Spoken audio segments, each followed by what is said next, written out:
안녕하세요. 사연을 부탁해입니다. 오늘의 사연을 소개하겠습니다.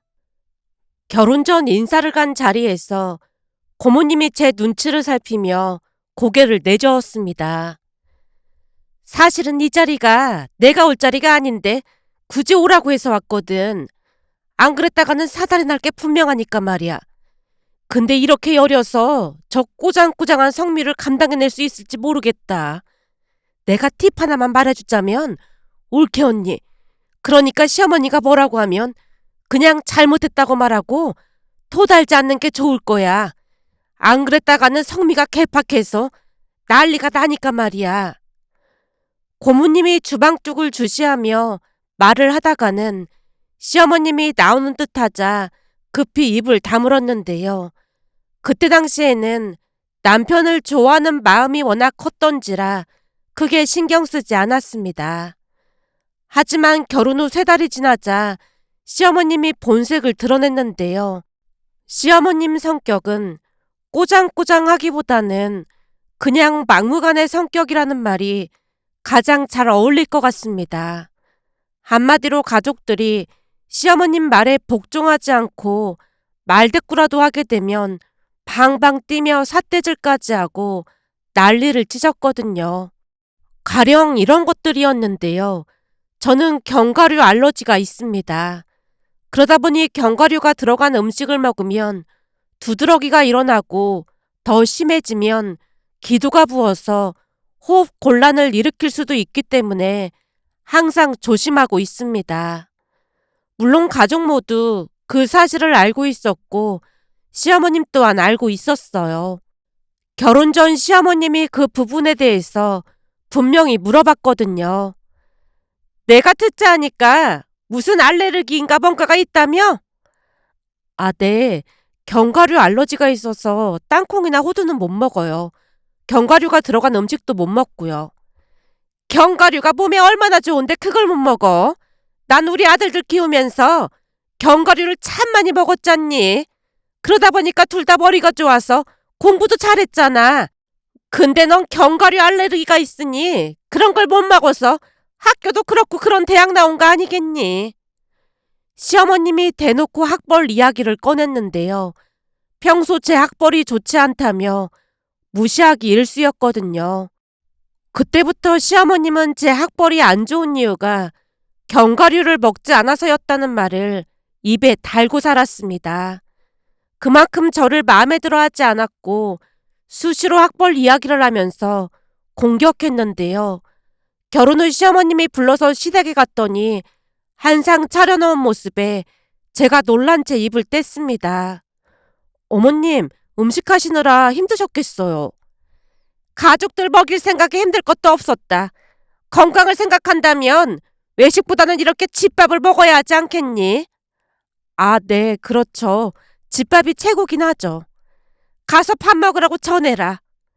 시어머님 말에 거실로 가서 가족들에게 식사하라고 전달을 하고 식탁에 앉았는데요. 갈비찜을 젓가락으로 들던 순간 남편이 제 손을 툭 쳤습니다. 저기요, 잠깐만 먹지 말아봐. 먹지 말라니? 갑작스런 남편의 행동에 안절부절 못한 채 시어머님 눈치를 살피고 있었더니 남편이 버럭 외쳤습니다. 엄마, 설마 여기에 견과류 넣은 거예요? 밤이랑 호두가 몸에 좋으니까 넣었지. 근데 그게 왜? 유정이 견과류 알러지 있다고 말씀드렸잖아요. 근데 호두를 넣으면 어떡해요? 내가 어디서 들었는데 몸에 안 맞는다고 계속 안 먹어서 더 그런다잖니. 니들이 공부를 잘한 이유가 어릴 때부터 내가 이 견과류를 많이 먹여서 그런 거야. 그것뿐만인 줄 알아? 니들 임신했을 때도 견과류가 좋다고 꼭 챙겨 먹었거든. 그래서 니들 좋은 대학 갔잖니. 유정이도 지금부터 조금씩 먹는 연습을 해야 나중에 똑똑한 애를 낳을 거 아니야. 거기다 엄마가 견과류 알레르기가 있는데 그럼 애들도 알레르기가 생길 확률이 높은 거잖니. 그러니까 조금씩 먹어보는 것도 나쁘지 않다니까. 엄마가 자식을 위해서 그 정도도 못하겠니? 원래가 엄마는 희생하면서 살아가야 하는 거야. 시어머님이 일장연설을 늘어놓으며 저를 빤히 바라봤는데요. 순간 도련님이 눈을 동그랗게 뜨고 입을 뗐어요. 견과류 알러지 있으면 절대 먹으면 안 돼요. 우리 회사 직원도 회식 때 식당에 견과류가 들어갔냐고 물어봤는데 안 들어갔다고 해서 먹었거든요. 근데 순식간에 기도가 막혀서 응급차에 실려갔어요. 그때 보니까 진짜 무섭더라고요. 의사가 죽을 수도 있었다고 했거든요. 견과류 좀 먹는다고 무슨 사람 목숨이 왔다 갔다 해. 엄마, 알러지가 그렇게 간단한 게 아니라니까요. 남편이 시어머님을 향해 다시 버럭 외쳤는데요. 순간 시어머님이 자리에서 벌떡 일어나서 남편에게 삿대질을 했습니다. 내가 나이를 먹어도 너보다 많이 먹었는데 어디서 말대꾸야 말대꾸가. 엄마가 지금 말도 안 되는 소리를 하잖아요. 나는 태어날 손주들을 위해서 말한 것뿐인데 내가 무슨 말도 안 되는 소리를 한다고 난리야. 견과류 잘못 먹으면 생명이 위태로울 수도 있다니까요. 그게 다 노력이 부족해서 그런 거라니까. 내가 보기에는 유정이가 그냥 엄살 피우고 있는 거야. 견과류가 몸에 얼마나 좋은데 그 좋은 견과류를 먹고 잘못된다는 게 말이나 되는 소리야? 난 도무지 믿을 수 없으니까 유정이 네가 한번 증명해보던지. 네? 그게 무슨 말씀이세요? 무슨 말은 뭐가 무슨 말이야. 견과류 알레르기가 그렇게 위험한 건지 내 앞에서 증명해 보이라는 말인 거지. 그럼 나도 믿을 테니까 한번 증명해봐라. 이제는 시어머님이 제게 삿대질을 하고 있었는데요. 시아버님이 미간을 잔뜩 찌푸린 채 말렸습니다. 여보, 그러다 잘못되면 어쩌려고 그래? 잘못되긴 뭘 잘못돼. 내가 볼 때는 내가 해준 음식이 먹기 싫어서 유정이 제가 엄살 피우고 있는 거라니까. 설마 그런 걸로 거짓말을 하겠어? 당신 지금 내 말에 토다는 거야?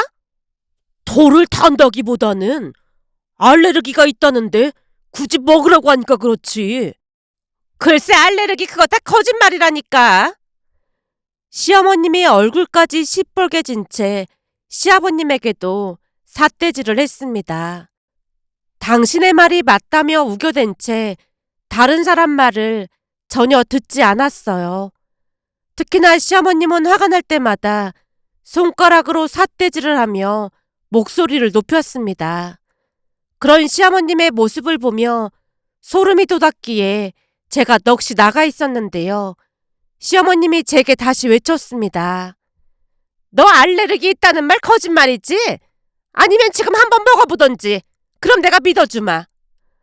만약에 먹고 잘못되면 어머님이 책임지시는 거죠? 책임이라니? 제가 알러지 있다고 밝혔는데도 지금 계속 먹으라고 하셨잖아요. 그러니까 제가 잘못되면 어머님이 책임지세요. 평소에는 말대꾸를 하지 않고 그냥 지나치곤 했지만 그날만큼은 치밀어 오르는 화를 억누르지 못한 채 제가 따져 물었습니다. 왜? 거짓말한 게 들통이 날까봐 무서워서 못 먹겠니? 잠시만요. 먹기 전에 전화 한 통화만 하고 먹을게요. 어디로 전화를 해? 시어머님 말을 들은 척 만척하고는 엄마에게 전화를 했습니다. 엄마, 어머님이 나 견과류 알러지 있는 거 거짓말이라고 하면서 당장 호두 먹어보라고 해서 지금 먹을 건데 잘못될 수도 있어서 연락했어. 잘못되면 엄마가 책임을 물어줘.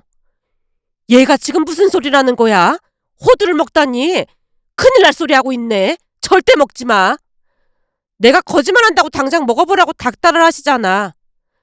순식간에 갈비찜에 있던 호두 하나를 집어서 입에 넣고 씹었는데요. 유정아, 얼른 뱉어. 얼른. 남편이 안절부절 못한 채 소리를 질러댔습니다.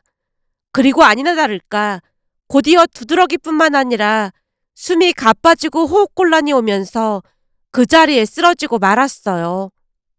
그렇게 저는 응급실에 실려갔습니다. 그 바람에 시어머님 얼굴도 사색이 되어 있었는데요. 그제서야 제 말이 거짓말이 아니라고 믿는 듯해 보였어요. 잠시 후 부모님도 병원으로 뛰어들어왔습니다. 너 지금 제정신이야? 어디 할 짓이 없어서 이런 짓을 할 수가 있어. 어머님이 내가 거짓말했다면서 삿대질을 하시잖아. 그런다고 그걸 먹으면 어떡해. 정서방, 자네는 안 말리고 뭐하고 있었어. 정말 죄송합니다. 남편이 허리 숙여 사과를 했는데요. 엄마가 두리번거리다 물었습니다. 사돈은 같이 안 온 거니? 너 혹시 나가 있는 것 같아 보이더라고. 근데 견과류 알러지가 있다고 했는데도 진짜로 먹으라고 했단 말이야? 나보고 거짓말한다고 역정을 내고 난리도 아니었어. 사실 그동안 시댁 가는 게 너무 힘들어서 일부러 더 그런 것도 있었어. 갈 때마다 명령도로 말씀하시고 허구한 날 삿대질해서 너무 힘들었거든. 제가 진심을 털어놨는데요. 사실 그동안 시댁에 갈 때마다 너무나 스트레스를 받다 보니 가고 싶지 않았거든요. 결국 그 뒤 시댁의 발길을 끊었고 남편만 왕래를 할 뿐이었습니다. 시댁에 가지 않으니 오히려 속이 편했는데요. 무엇보다도 시어머님이 삿대질하는 모습을 안 봐도 돼서 심리적으로 안정이 되었습니다. 그렇게 시간이 지나갔고 어느 날은 도련님이 찾아와서 어렵게 입을 뗐어요. 형수님께는 정말 죄송한데 드릴 말씀이 있어서 왔습니다. 무슨 일 있는 거예요? 다른 게 아니고 사실 결혼할 사람이 있어서 인사시킬까 하거든요. 근데 그 자리에 형수님이 안 계시면 이상하게 생각할 것 같아서요. 정말 죄송한데 첫 인사 오는 날에는 참석해 주시면 안 될까요? 다른 일도 아니고 예비 동서가 인사 오는 자리인데 당연히 참석해야죠. 정말요? 감사해요, 형수님. 도련님이 연신 허리까지 숙이며 감사 인사를 했는데요. 혹시나 싶어 말을 꺼냈어요. 근데 예비 동서한테 어머님 성향에 대해서는 말 안 한 거죠? 전혀 안 한 건 아니고 조금은 말했어요. 예비 동서가 놀라진 않았어요? 결혼 전에 말은 해야 할 것 같아서 그때 견과류 사건 말했더니 수빈이가 그냥 웃고 말더라고요. 근데 수빈이 성격도 만만치 않아서 참고 있지만은 않을 거예요. 도련님이 보일 듯 말 듯 미소를 짓고 있었습니다. 그때까지는 도련님의 말뜻을 제대로 이해하지 못했지만 두 사람이 결혼하고 난 뒤 그 말뜻을 이해할 수 있었습니다. 동서는 시어머님보다 성격이 더 어마어마했으니까요. 두 사람이 결혼하고 나서 사건이 참 많았는데요. 어느 날 시댁을 다녀온 남편이 혀를 내둘렀어요. 엄마도 대단한데 재수 씨도 진짜 대단하더라고. 동서가 왜? 오늘도 엄마가 막 삿대질을 하니까 재수 씨가 엄마한테 뭐라고 했는 줄 알아? 뭐라고 했는데? 어디 가서 그렇게 삿대질하면 멱살 잡고 싸울 일인데 어쩜 가족한테 허구한 날 삿대질을 하시는 거예요? 어머님 자꾸 이러면 나중에는 가족들도 등 돌릴걸요? 그러는 거 있지.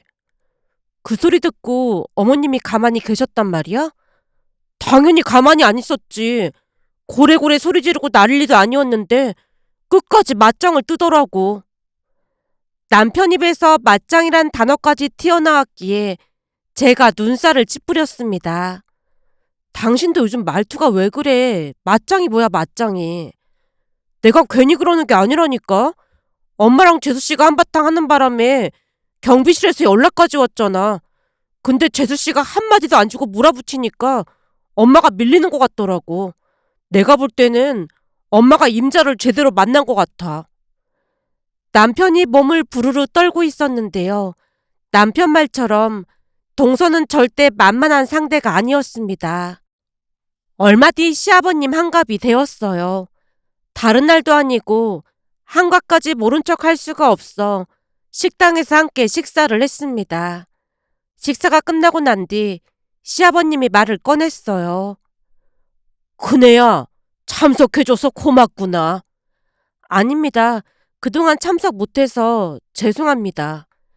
아니야. 이렇게 와준 것만으로도 너무 고맙구나. 시아버님이 몇 번이나 고맙다는 말을 반복하셨기에 그날 시댁에 들러서 과일에 차까지 마시게 됐는데요.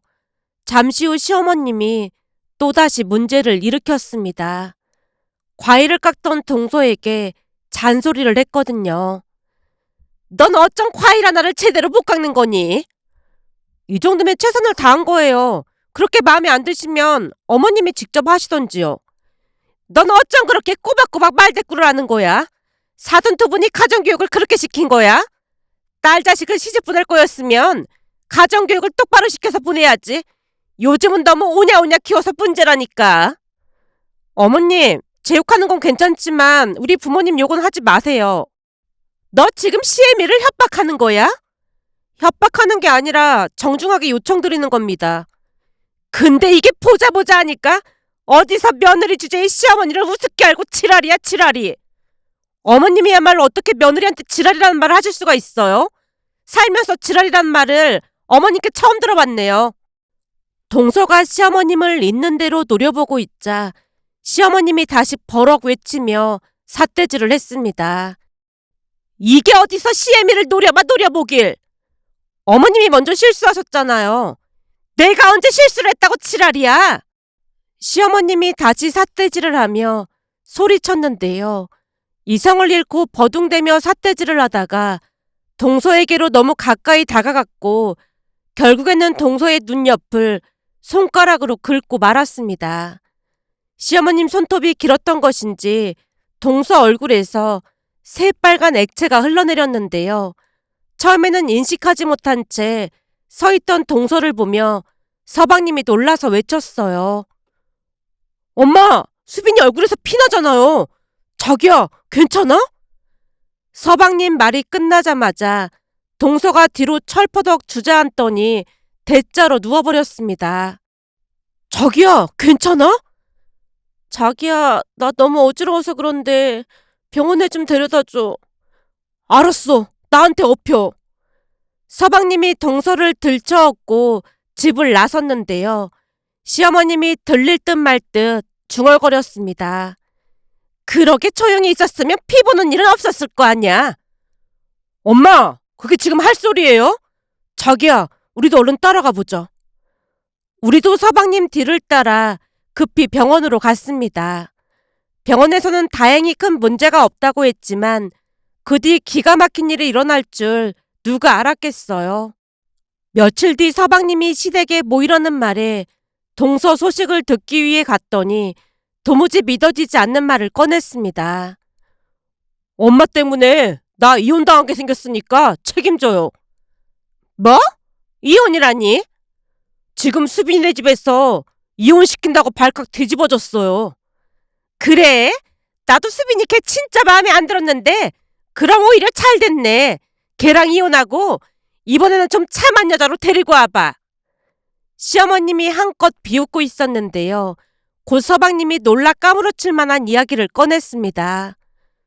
지금 우리가 이혼하는 게 문제가 아니라 장인어른이 엄마 고소한다고 수빈이네 외삼촌한테 연락했대요. 수빈이네 외삼촌이라니? 수빈이네 외삼촌이 서울대 법대를 나와서 변호사로 일하고 계시거든요. 엄마 고소할 거래요. 뭐? 외삼촌이 서울대 법대를 나왔어? 네, 지금도 아주 잘 나가신다고 하더라고요. 제가 장인 장모님께 무릎 꿇고 싹싹 빌었지만 절대 합의는 없다고 하셨으니까 각오해야 할 거예요. 뭐야? 그럼 네 엄마 감옥 가는 거야? 시아버님이 서방님과 시어머님을 번갈아가며 바라봤는데요. 서방님이 세차게 고개를 끄덕였습니다. 합의는 없고 무조건 깜빵에 보내버릴 거라고 했어요. 엄마 진짜 큰일 났다니까요. 들어보니 감옥에는 에어컨도 없어서 여름에 엄청 덥다고 하던데 엄만 더우면 잠시도 못 참잖아요. 참나, 이젠 마누라 영치금까지 넣어주게 생겼네. 거기다 나는 감옥이라는 곳은 드라마에서나 봤는데 살다 감옥에 마누라 면회를 다가게 생겼네 그래. 거기 가면 무서운 언니들 엄청 많을 텐데 당신 진짜 큰일 났네 큰일 났어. 둘째야, 그러지 말고 네가 잘 좀 말해봐라. 제가 손이 발이 되도록 빌었다니까요. 근데 무조건 합의는 없다고 하시면서 이를 갈고 계세요. 그러니까 엄마가 가서 빌어봐요. 병원에서 그러는데 잘못했으면 실명을 할 수도 있었다고 하더라고요. 뭐? 실명? 그 정도는 아니었잖아. 그건 엄마가 판단할 게 아니고 의사가 판단하는 거죠. 암튼 난 전달했으니까 이제 엄마가 알아서 해요. 엄마 때문에 나도 이혼당하게 생겼단 말이에요. 서방님 말에 시어머님 얼굴이 새파랗게 질려 있었습니다. 그렇게 며칠이나 지났을까요? 남편이 웃음을 참으며 말을 꺼냈어요. 오늘 아버지한테 연락이 왔는데 엄마가 재수 씨한테 싹싹 빌고 각서까지 썼다더라고. 각서라니? 무슨 각서? 삿대질 안 하고 욕설 같은 거 안 한다 뭐 그런 각서였다나 봐. 내용이 엄청 길었다는데 나도 자세히는 모르겠어. 어머님이 그런 각서를 쓰셨단 말이야? 안 그러면 깜빵 갈 수도 있다고 하니까 겁에 질린 모양이더라고. 아버지 말로는 진짜로 변호사한테 전화가 왔었다나 봐. 그냥 겁만 주려고 했던 게 아니었단 말이야? 나도 깜짝 놀랐다니까. 암튼 각서를 썼다는데 엄마가 임자를 제대로 만난 거지 뭐. 남편이 혀를 내둘렀는데요. 순간 궁금한 마음이 들어 조용히 물었습니다. 자기야, 계속 궁금했는데 못 물어봤거든? 어머님은 왜 그렇게 삿대질을 하시는 거야? 거기다 아버님은 어머니께 왜 꼼짝도 못 하셔? 사실 예전에 외할머니께서 시장에서 장사를 하셨거든? 외할아버지는 말 그대로 한량이었다 보니 외할머니 혼자 생계를 책임져야 했다는데 여자 혼자 시장에서 장사를 하다 보니까 만만하게 보이지 않으려고 그렇게 목청을 높이셨다고 하더라고. 그러면서 삿대질을 막 하신 모양인데 그걸 고스란히 보고 자란 엄마도 그게 당신을 보호하는 방법이라고 생각하신 모양이야. 외할머니가 목소리 큰 사람이 이긴다는 말을 입에 달고 사셨다나 봐. 그러다 보니까 무조건 목소리를 높이고 삿대질을 하시는 거야. 우리한테도 문제가 있었던 게 엄마가 그렇게 하면 귀찮아서 다들 그냥 순순히 따라줬거든. 아버님도 그래서 맨날 눈치만 보시는 거야? 아버지는 조금 더 복잡한 사연이 있는데 말이야. 전에 엄청 힘들게 살아서 결혼할 엄두도 못 내고 있었다는데 그런데도 외할머니가 사위로 삼았다나 봐. 그러면서 친가에도 도움을 많이 주셨고 말이야. 그러다 보니 아버지는 외할머니에 대한 의리? 그런 것 때문에 항상 엄마 눈치를 보고 사셨어. 그래서 어머님이 그냥 막무가내로 그러셨던 거구나? 맞아. 우리는 귀찮아서 피한 건데 그렇게 하면 우위에 설 수 있다고 생각하신 모양이야. 남편이 고개를 내젓고 있었는데요. 시어머님이 각서까지 쓴 채 동서한테 용서를 빌었다는 것이 도무지 믿어지지 않았지만 다행히 동서와 서방님은 이혼하지 않았습니다. 그렇게 며칠 뒤 시댁으로 오라는 동서의 말에 별 생각 없이 시댁에 갔는데요.